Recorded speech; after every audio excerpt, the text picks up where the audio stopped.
ચાલો મિત્રો, કેમ છો? હા, થોડી ગરમી વધી રહી છે.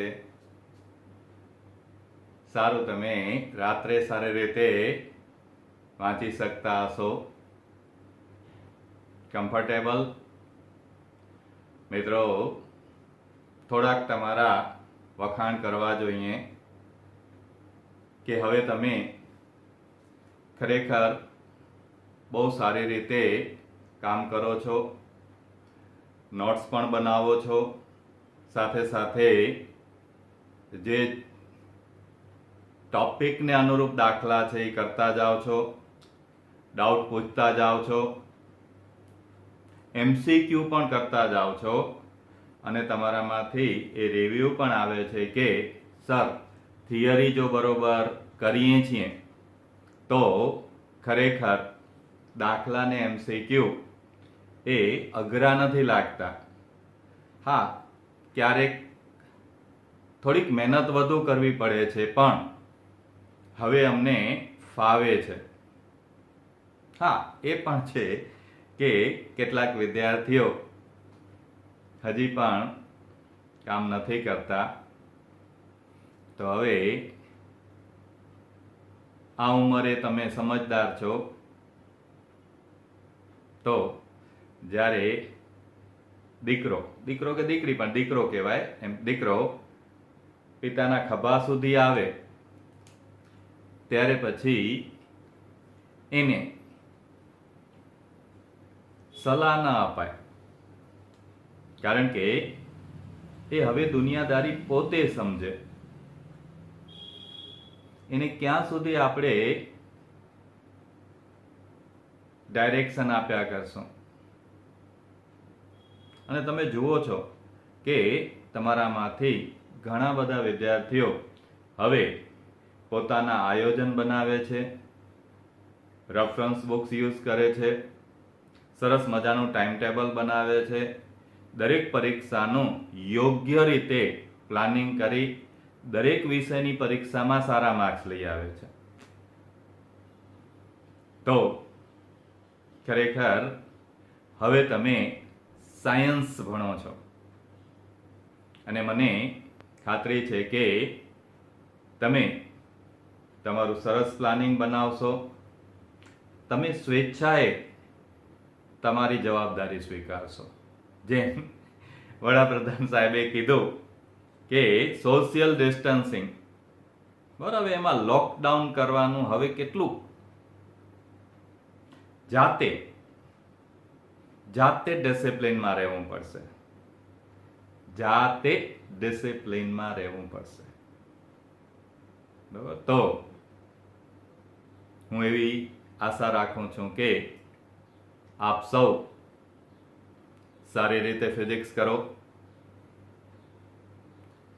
દરરોજનું કામ કરી લો, ડાઉટ જેવા ઊભા થાય કે તરત મોકલી દો. હું સમય મળે તરત જ તમારા ડાઉટ સોલ્વ કરી અને શક્ય હશે, મને ખ્યાલ હશે તો લખીને, અને જો જરૂર પડશે તમે ફરીથી પૂછશો તો એ હું તમને વિડીયો દ્વારા મોકલીશ. રેફરન્સ બુક્સ તમે જૂના વિદ્યાર્થીઓ પાસેથી લઈ શકશો અને હવે ખુલી જશે તો આપણે ચર્ચા કરી અને જરૂર હશે એ લોકોને રેફરન્સ બુક મગાવી દઈશું. એ સિવાય કુમાર પ્રકાશનની એપ તમે યુઝ કરો છો, સફિશિયન્ટ છે. બોર્ડની વેબસાઇટ ઉપરથી ટેક્સ્ટ બુક ડાઉનલોડ કરી શકશો, પૂરતું છે. મેં 3જા ચેપ્ટરની PDF આખી સરસ મોકલેલી છે. અને કામ કરવું છે એ લોકો માટે તો પહાડ ખોદીને પણ એ રસ્તા કરી શકે છે. બરાબર ને? આ તો ઉંમર છે તમારી કંઈક કરી દેખાડવાની. તો મિત્રો, ચાલો સરસ મજાના ચેપ્ટર 3 પ્રવાહ વિદ્યુતમાં, કરંટ ઇલેક્ટ્રિસિટીમાં એક એવા ટોપિક ઉપર જઈએ છીએ કે જે છે સાવ સહેલો, કે તમે ગેરંટીથી આવડે, હું ન શીખવાડું તોય આવડે.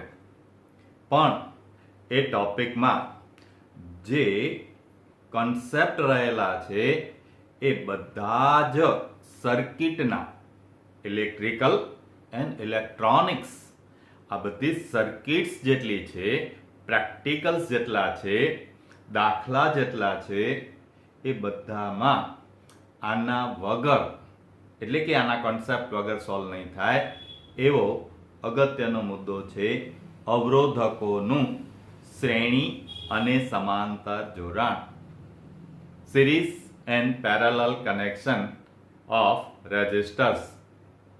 તો આપણને એમ થાય કે આવું શ્રેણી ને સમાંતર ને મિક્સ ને આવું જોડાણ શું કામ કરવાનું, એકલો નળ લડી લે. તો મિત્રો ફિઝિક્સમાં એ તો સરસ મજાની વાત છે કે જે રે ઓપ્ટિક્સમાં શીખ્યા કે ભાઈ મારી આંખનો પાવર ઓછો છે અને મારે હવે પાવર વધારવાનો છે, તો આંખ નથી બદલાવાની, પણ એક લેન્સ સાથે બીજા લેન્સનું જો સંયોજન કરીએ તો બે લેન્સના સંયોજનથી, જોડાણથી નવું સંયોજન જે બને, સમતુલ્ય મળે, એ જે છે એના કરતાં વધુ હોય કાં ઓછું હોય, કાં વધુ હોય કાં ઓછું હોય. મતલબ આપણને જરૂર છે એ પ્રમાણે આપણે એ પરિણામ, એ રિઝલ્ટ મેળવી શકીએ છીએ. એવી જ રીતે એક અવરોધ 100 ઓહ્મનો છે, પણ મારે પરિપથમાં અવરોધ જોઈએ છે સમતુલ્ય 200 ઓહ્મ.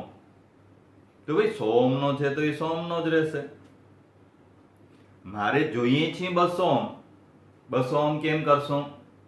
200 ઓહ્મનો અવરોધ એક મારી પાસે નથી, 100 ઓહ્મના અવરોધો છે. તો આવા 100 ઓહ્મના જો હું બે અવરોધને શ્રેણીમાં જોડીશ તો મને એ બંનેનો સમતુલ્ય અવરોધ 200 ઓહ્મ મળશે. મતલબ કે 100 ઓહ્મના બે અવરોધ જો હું શ્રેણીમાં જોડીશ તો મને પરિણામી અવરોધ, મતલબ કે કેના જેમ વર્તશે, ઇટ્સ બિહેવ લાઈક, તો કે 200 ઓહ્મના અવરોધની જેમ વર્તશે.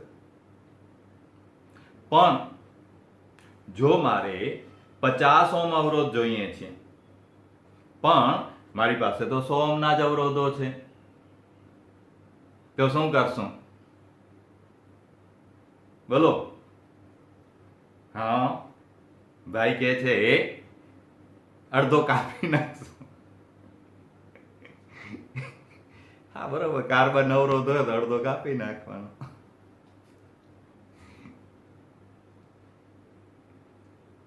આંખ નો પાવર વધી ગયો છે, શું કરશું? અડધી કાપી નાખશું. ના મિત્રો, આ જ ખૂબી છે ફિઝિક્સની કે આપણે હવે 100 ઓહ્મના જ અવરોધ આપણી પાસે છે, પણ આ 100 ઓહ્મના બે અવરોધોને જો સમાંતર જોડશું તો એનો પરિણામી અવરોધ જે છે એ પરિણામી અવરોધ 50 ઓહ્મ થઈ જશે. મતલબ કે આપણને પરિપથમાં એવા અવરોધની જરૂર છે કે જે અવરોધ આપણી પાસે નથી. આપણી પાસે જે અવરોધો છે એમાં વધઘટ કરવી છે, તો આવા અવરોધોનું શ્રેણી કે સમાંતરમાં જોડાણ કરીને એનું સંયોજન બનાવશું, એટલે શ્રેણી સમાંતર છે. હવે ખાલી શ્રેણીથી જવાબ મળે એ ન જોઈતો હોય, ખાલી સમાંતરથી આવે એ ન જોઈતો હોય, ઓ મહત્તમ મૂલ્ય થયું, આ ન્યૂનતમ મૂલ્ય થયું, પણ એ મહત્તમ અને ન્યૂનતમ વચ્ચેનું કોઈક મૂલ્ય જોતું હોય તો શું કરશું? તો શ્રેણી સમાંતરને ભેગા કરશું, એટલે કે મિક્સ પરિપથ કરશું, મિશ્ર જોડાણ કરશું, જેને નેટવર્ક કહેવામાં આવે છે. બરાબર, જે શબ્દ તમે પરિચિત છો. મોબાઈલમાં નેટવર્ક નથી આવતું, તો એ નેટવર્ક એટલે ખરેખર છે મિશ્ર જોડાણ, શ્રેણી સમાંતરનું મિક્સ જોડાણ એને કહેવાય છે નેટવર્ક.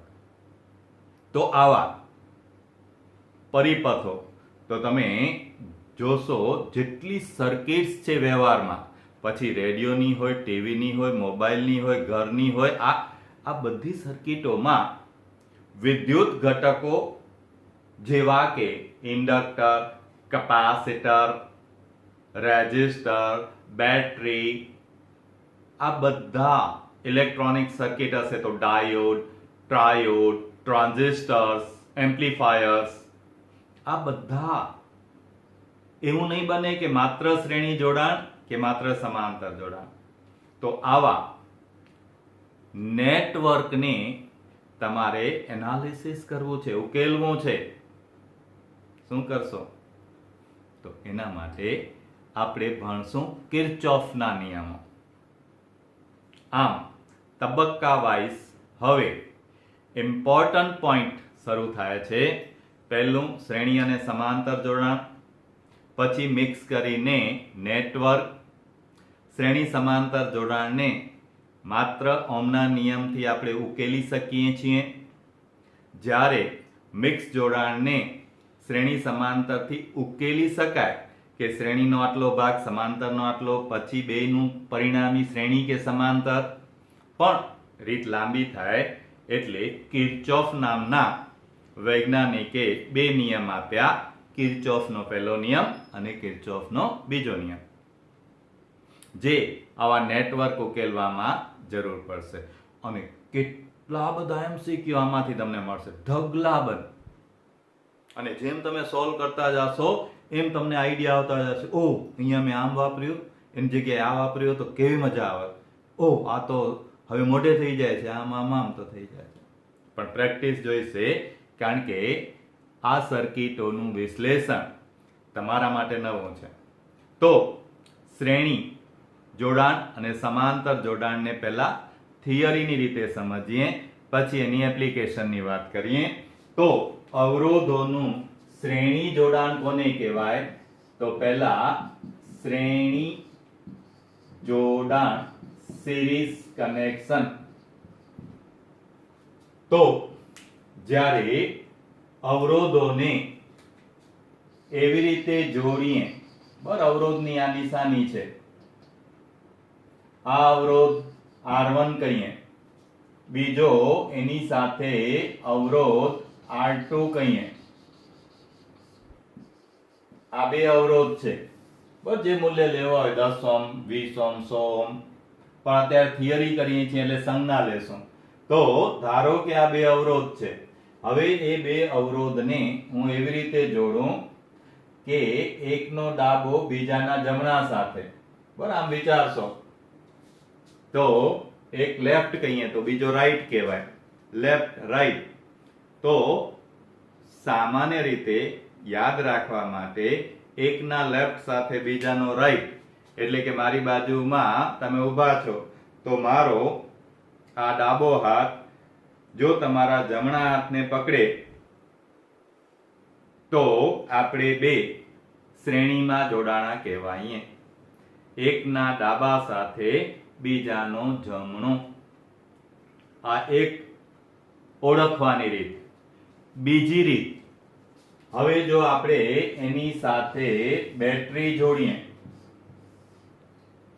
સપ્લાય આપીએ, તો આ બેટરીનો ધન છેડો, આ ઋણ છેડો, એના વોલ્ટેજ V, વીજ પ્રવાહ, રૈવેજિક પ્રવાહ હંમેશા ધન થી ઋણ તરફ હોય.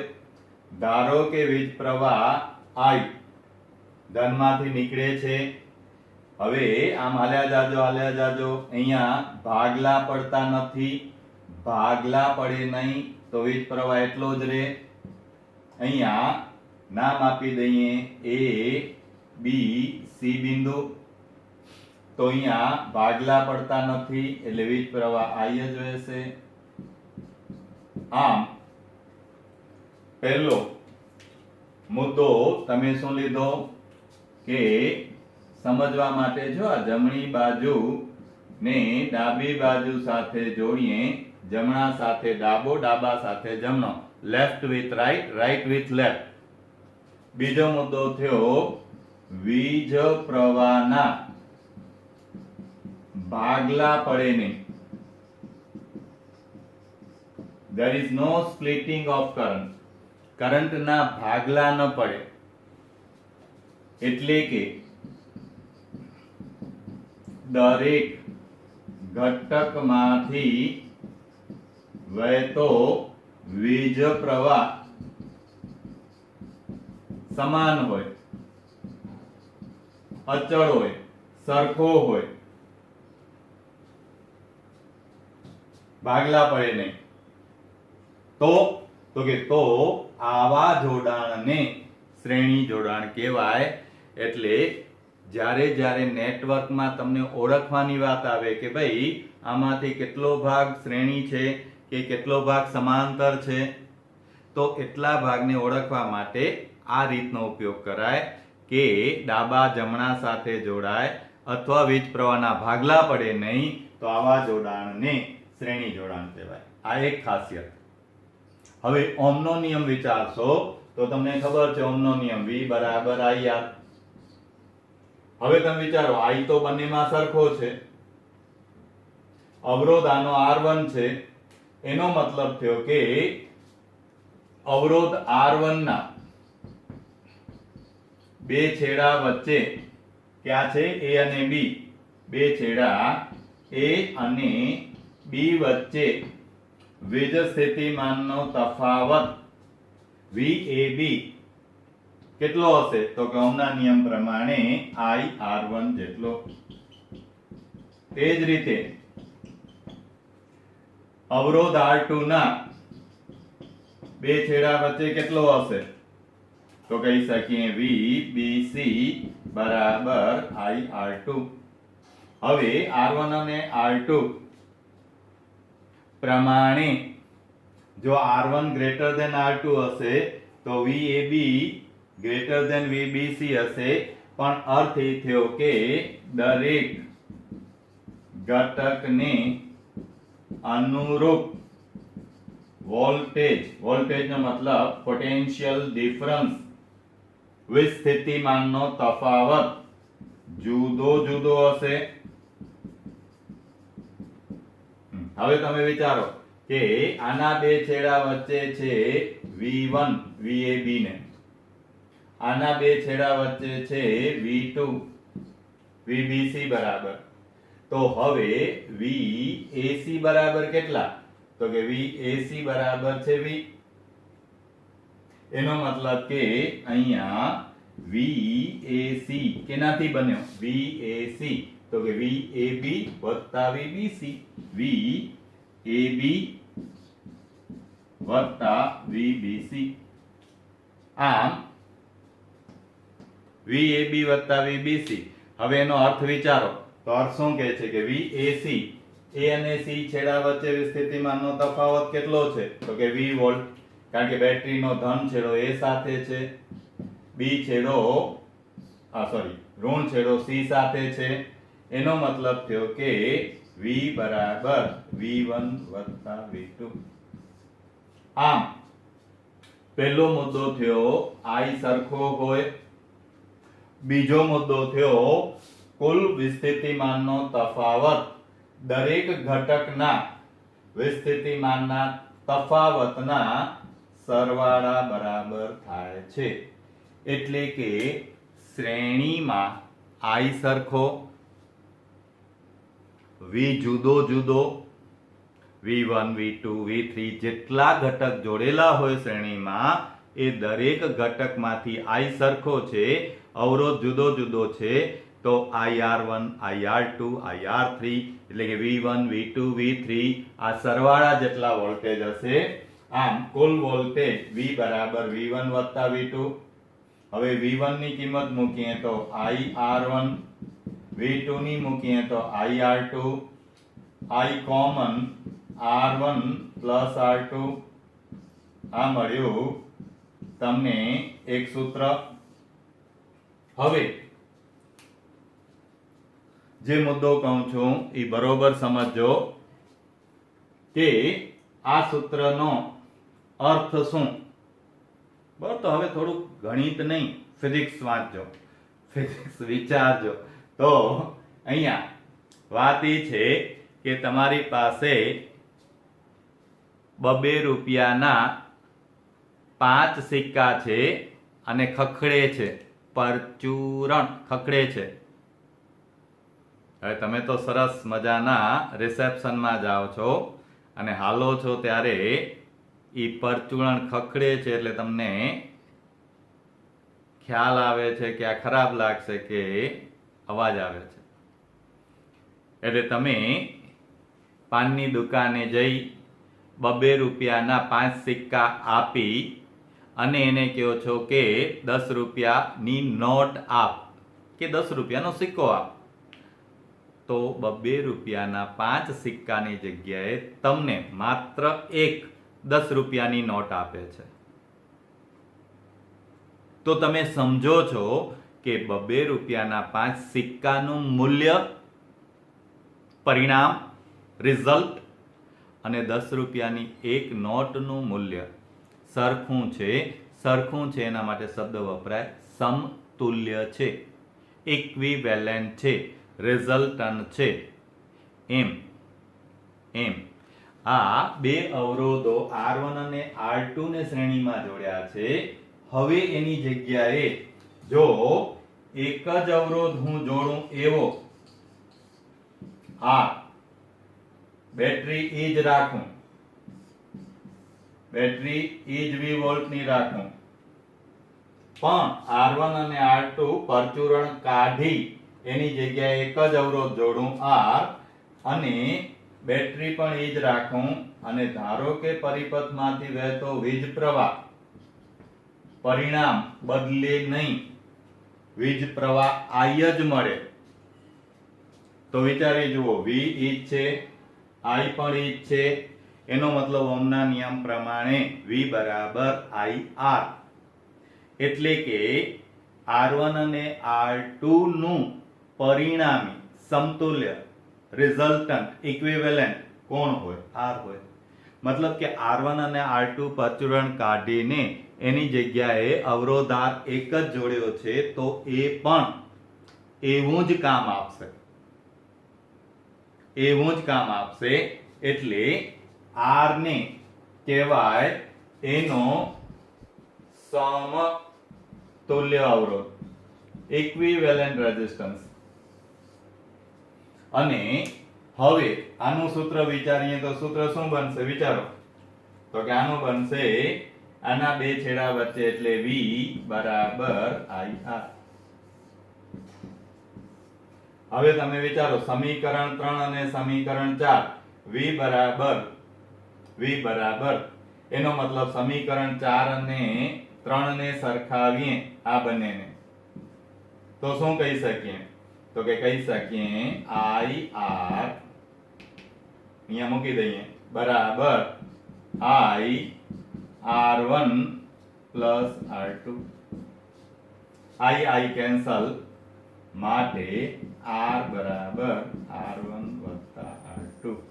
આમ કહી શકાય કે જો અવરોધોને શ્રેણીમાં જોડીએ તો આવા શ્રેણી જોડાણમાં સમતુલ્ય અવરોધ, પરિણામી અવરોધ, ઇક્વિવેલેન્ટ રેઝિસ્ટન્સ કેટલો હોય? દરેક અવરોધના સરવાળા જેટલો. મતલબ કે 100 ઓહમના બે અવરોધોને શ્રેણીમાં જોડીએ તો શું થાય? તો કે 100 વત્તા 100 એટલે કે 200. અથવા 100 ઓહમનો ને બીજો 50 ઓહમનો જોડીએ તો શું થાય? તો કે 100 વત્તા 50 150. આમ શ્રેણીમાં અવરોધોનો સરવાળો થાય છે. સમતુલ્ય અવરોધ દરેક અવરોધના મોટામાં મોટા મૂલ્ય કરતા મોટું હોય છે. એટલે કે આ 100 ઓહમનો અવરોધ છે અને આ 50 ઓહમનો અવરોધ છે. ધારો કે R1 100 ઓહમનો અવરોધ છે અને R2 50 ઓહમનો અવરોધ છે તો સમતુલ્ય અવરોધ થયો 150 ઓહમ, જેનો મતલબ થયો 150. આ બેમાં મોટું કોણ? 100. એનાથી પણ મોટો. આ સરવાળો થાય છે. એટલે શ્રેણીમાં અવરોધ વધે છે. શ્રેણીમાં અવરોધ વધે છે. જો અવરોધ વધારવો હોય તો મોટા મૂલ્યનો અવરોધ શ્રેણીમાં જોડાય. જો પરિપથનો અવરોધ વધારવો હોય તો મોટા મૂલ્યનો અવરોધ શ્રેણીમાં જોડાય. જેવો અવરોધ વધશે કે પરિપથમાંથી વહેતો વીજ પ્રવાહ ઘટશે. એટલે એનાથી ઊંધું, જ્યારે પરિપથમાંથી વહેતો વીજ પ્રવાહ ઘટાડવો છે ત્યારે પરિપથમાં શ્રેણીમાં મોટા મૂલ્યનો અવરોધ જોડવો પડે. આમ શ્રેણીમાં 1 I સરખો, 2 V જુદો જુદો, 3 R બરાબર R1 પ્લસ R2, 4 શ્રેણીમાં અવરોધ મોટામાં મોટા મૂલ્ય કરતા મોટો હોય છે, 5 અવરોધ વધારવો હોય એટલે કે પરિપથમાંથી વહેતો વીજ પ્રવાહ ઘટાડવો હોય ત્યારે અવરોધને શ્રેણીમાં જોડવામાં આવે છે. હા, એવા MCQ આવશે કે 100 ઓહમના 5 અવરોધ. તો આ સૂત્રને તમે આમ વિચારી શકો છો કે R1 × R2 આ 100 ઓહમ છે અને આ 100 ઓહમ છે તો 200 થયો ને. દરેક સરખા ઓહમનો છે તો સરખો થયો. હવે સરખો થયોનો મતલબ શું થયો? તો કે આને આમ પણ લખી શકો ને, 100 + 100 200 એમ પણ લખાય અને આમ પણ લખી શકાય ને, 2 × 100 તોય 200 થાય. એટલે કે જો દરેક અવરોધ સમાન મૂલ્યનો હોય તો પરિણામી અવરોધ, જેના માટે શબ્દ વપરાય ઇક્વિવેલન્ટ, R ઇક્વિવેલન્ટ રિઝલ્ટન્ટ કેટલો હોય? N × R જેટલો. જ્યાં R દરેક અવરોધ છે અને N આવા અવરોધની સંખ્યા છે કે ભાઈ કેટલા અવરોધ? તો કે 2 અવરોધ 100 ઓહમના, તો કે 2 × 100. 5 અવરોધ 100 ઓહમના, 5 × 100. આમ ગુણ્યા N. અવરોધ વધે છે, પરિપથમાંથી વહેતો વીજ પ્રવાહ ઘટે છે. આમ શ્રેણી જોડાણની આ લાક્ષણિકતા છે.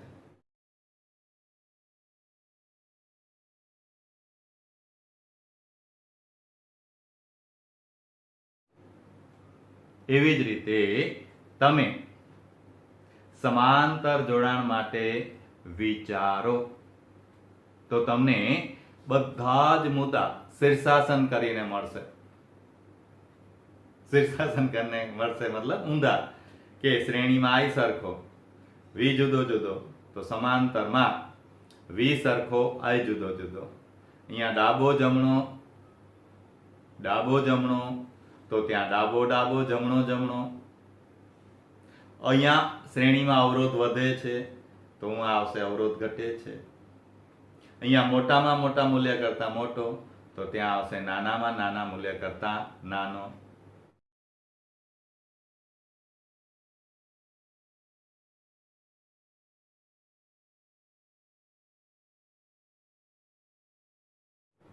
વીજ પ્રવાહ વધારવો હોય, અવરોધ ઘટાડવો હોય તો નાના મૂલ્યનો અવરોધ સમાંતરમાં જોડવો પડે.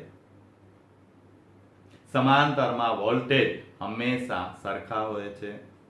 તો મિત્રો, હું તમારી પાસે એટલી આશા રાખું કે તમે ટ્રાય કરી જુઓ. પછી હું તમને આની જેમ જ શીખવાડીશ, પણ મને લાગે છે કે આટલી હિન્ટથી તમે સમાંતર કરી શકશો.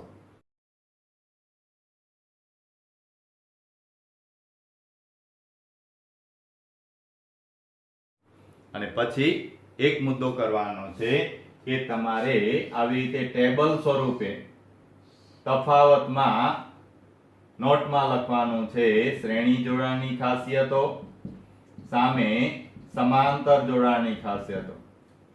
અને એ જો આવડી જાય તો એનો મતલબ કે તમને સરસ રીતે દાખલા અને MCQ ફાવશે.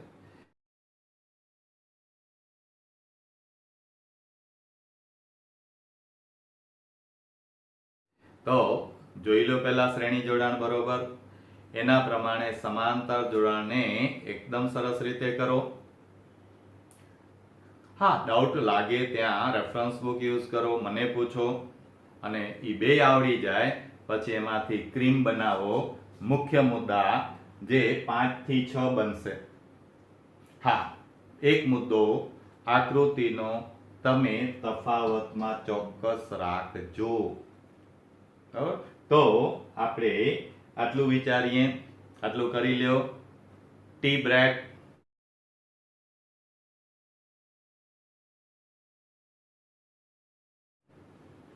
પાછા મળીએ હમણાં આટલું કર્યા પછી. कभी कभी मेरे दिल में ख्याल आता है कि जैसे तुझको बनाया